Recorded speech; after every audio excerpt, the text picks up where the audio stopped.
Ito yung bagong gagawin natin. Ang truck na ito, ako rin ang gumawa nito. Dati, siguro mga 1 year na nakaraan. Ay, nag-crack na oh. Nag-crack na siya. Tapos, ito nga.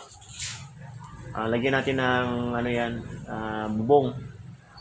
Kumbaga, kasi gagawin panghatid ng mga parcel daw, kaya lalagyan natin ng bubong. Ito yung mga materialis natin.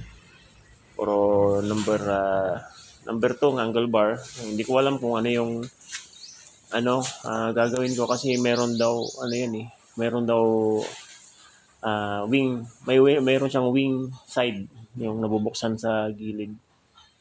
So buuin ko muna yung pinaka frame diyan sa bubong niya bago ako mag-isip kung ano yung gagawin kong tama dito sa side niya. Kabila kasi nabubuksan yan eh. Yan. Para pagbaba din